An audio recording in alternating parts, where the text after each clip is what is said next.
देव का जवाब सुनकर टीम के मैनेजमेंट स्टाफ के बाकी सभी लोग और कोच आपस में डिस्कस करने लगे। उन सभी को शक था कि जिस तरह से देव को इंजरी हुई थी, ऐसा कोई रास्ता नहीं था कि वो इतनी जल्दी रिकवर कर सकता है। इसका एक मतलब तो ये हो सकता है कि उसने किसी मेडिसिन का इस्तेमाल किया है। अपनी परफॉर्मेंस को बढ़ाने के लिए और बॉडी की रिकवरी को तेज करने के लिए कई तरह के ड्रग्स अवेलेबल थे। इन्हें किसी भी स्पोर्ट्स मैच में या टूर्नामेंट में इस्तेमाल करने पर बैन लगा हुआ था, लेकिन इसके बावजूद कई स्पोर्टमैन इसका इस्तेमाल करते थे। किसी भी स्पोर्टमैन के लिए एक चोट उसके पूरे करियर को खत्म कर सकती थी। इसलिए कुछ बड़ी फार्मा कंपनियों ने रिसर्च की और एक नई तकनीक विकसित की। इन दवाइयों का इस्तेमाल वहां होता है जहां लोगों को रिकवरी करने में बहुत मुश्किल होती है, जैसे डायबिटीज के मरीजों में।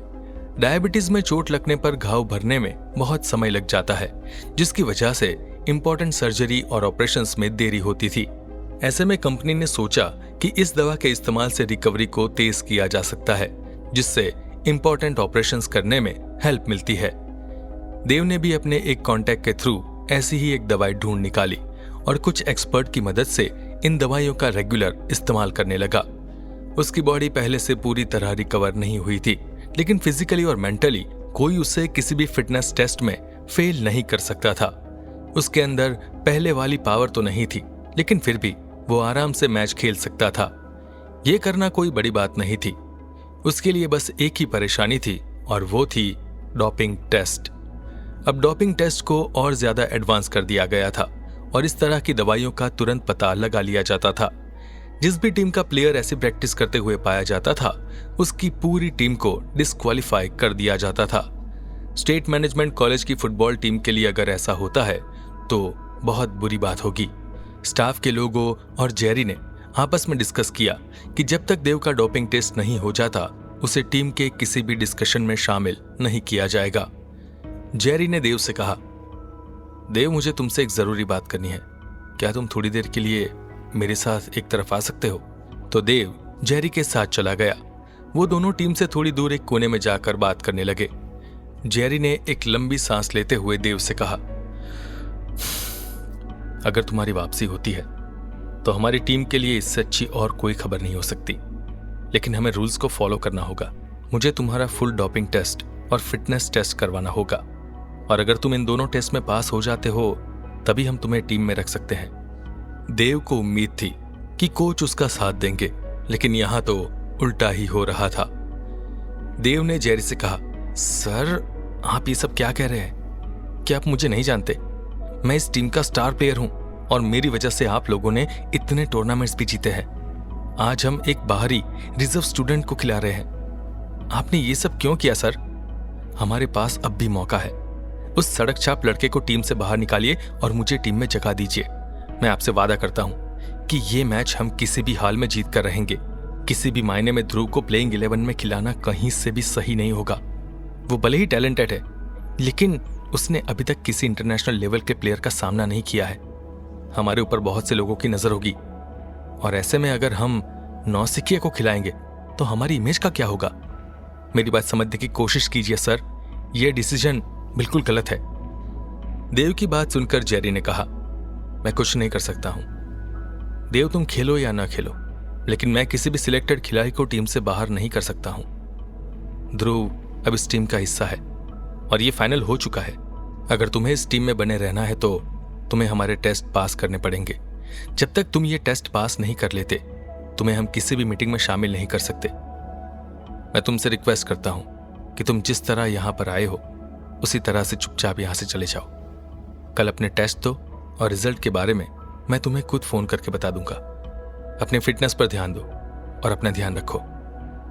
देव कोच की यह बात सुनकर गुस्से में आ गया और उसने कहा, सर, मैं सभी टेस्ट को पास कर लूंगा, और अगर मैं वापस आया तो ध्रुव किसी भी कीमत में प्लेइंग 11 में नहीं होना चाहिए। मैं नहीं चाहता कि मेरी और मेरे दोस्तों की मेहनत पर पानी फिर जाए। मुझे अच्छे प्लेयर चाहिए, ना कि सड़क छाप और कम एक्सपीरियंस वाले खिलाड़ी।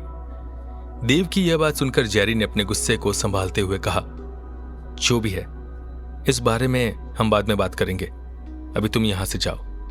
ध्यान रहे, तुमने मुझसे जो कुछ भी कहा इसके बारे में तुम किसी से कुछ नहीं कहोगे। ध्रुव का क्या होगा ये हम तुम्हारे टेस्ट के बाद डिसाइड कर लेंगे। अभी टेस्ट पर फोकस करो। मैं उम्मीद करता हूं कि तुम इस टेस्ट में पास हो जाओ। तो देव को मजबूरन वहां से जाना पड़ा। उसे लगा था कि कोच उसकी बात मान लेंगे और बिना टेस्ट के उसे खेलने की परमिशन दे देंगे, लेकिन यहां तो पासा उल्टा पड़ गया था। जब से देव ने सुना था कि ध्रुव टीम में जगह बना रहा है और धीरे धीरे उसने उसकी पोजीशन को फिल कर लिया है, तो उसे डर लगने लगा कि कहीं उसका नाम और उसका फेम उससे छीन न जाए। इसी डर की वजह से उसने डिसाइड कर लिया था कि वो भले ही अपनी टीम को मैच हरा दे, लेकिन ये मैच जरूर खेलेगा। अगर ध्रुव इस मैच में खेल लेता है तो फिर उसका नाम स्टेडियम की हिस्ट्री में दर्ज हो जाएगा। लोग उसे देव के बराबर समझने लगेंगे और ये बात देव के लिए कहीं से भी सही नहीं थी। कॉलेज में जहां लोग उसे देखने के लिए मरते थे, लड़कियां खुद से ऑटोग्राफ मांगती थी, उसके पोस्टर्स सोशल मीडिया पर वायरल हो जाते थे, तो ये सभी चीजें ध्रुव को मिलने लगेगी और देव की चमक कहीं ना कहीं फीकी पड़ जाएगी। अब तक देव ने इस बात को इंश्योर किया था कि उसके रहते कोई भी दूसरा प्लेयर अच्छा ना खेल पाए। वो अक्सर दूसरों से उनका क्रेडिट ले जाता था। देव बस लोगों के मुंह से अपनी तारीफ सुनना चाहता था। उसे ये बात बिल्कुल पसंद नहीं थी कि उसके सामने लोग किसी और की तारीफ करें। लेकिन कुछ दिनों में ही ध्रुव ने धीरे धीरे करके उसके सामने एक के बाद एक चुनौतियां खड़ी कर दी थी। देव ने ध्रुव को डराने की कोशिश भी की, लेकिन वो कामयाब नहीं हो पाया। उल्टा उसकी वजह से उसे कॉलेज से सस्पेंड होना पड़ा। लोग उसे और उसके दोस्तों को गुंडा बुलाने लगे। उसके बाद देव ने ध्रुव के घर पर पुलिस भेजी, लेकिन इससे भी कोई बात नहीं बनी। उल्टा पुलिस ध्रुव को बिना कुछ कहे ही वापस आ गई। ये बात अभी भी एक मिस्ट्री ही थी कि आखिर ऐसा क्यों हुआ। अजय के बोलने के बावजूद भी उसका प्लान काम नहीं कर पाया। उसकी गर्लफ्रेंड, जो कभी ध्रुव से एक शब्द नहीं कहती थी, अब दिन भर उसके साथ रहने लगी थी। पायल कभी कभार देव के सामने भी ध्रुव का नाम ले लेती थी।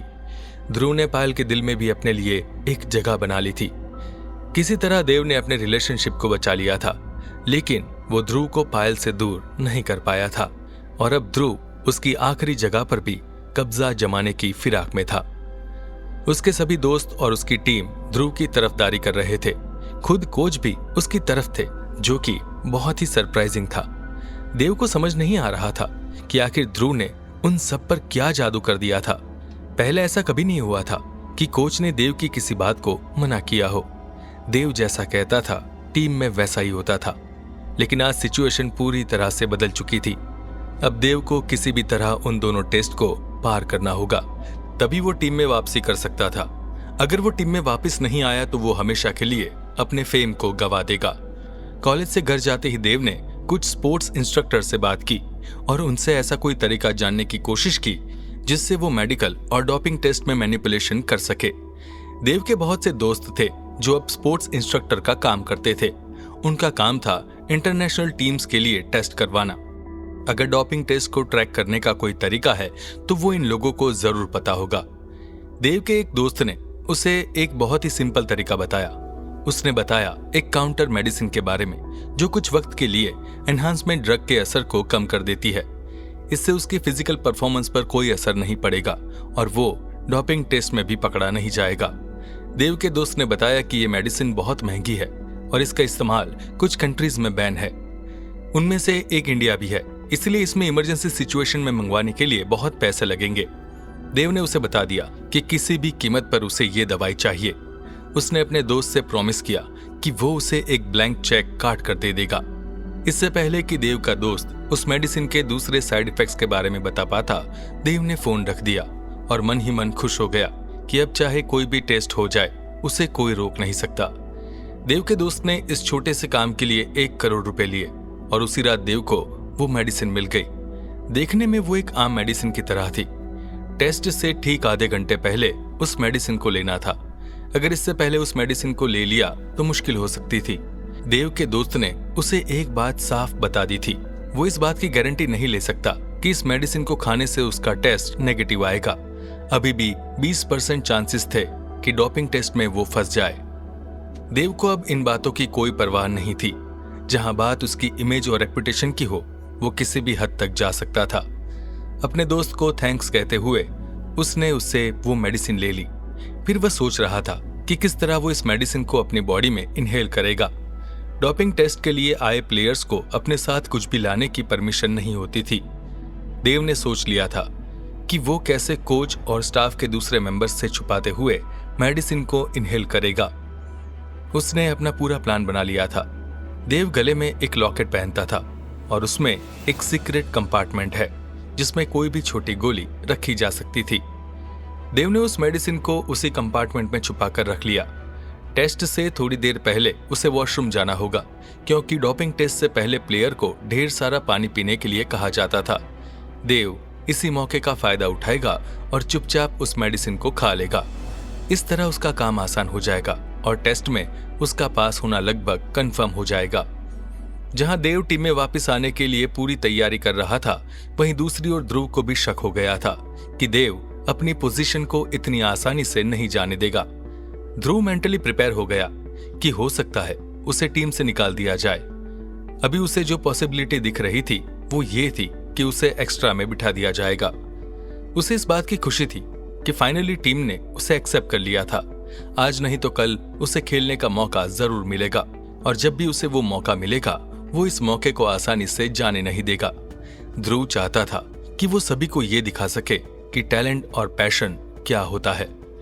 अगले दिन देव कॉलेज में डोपिंग टेस्ट के लिए आया। उसे जो भी इंस्ट्रक्शंस दिए गए थे उसने उन सबको फॉलो किया।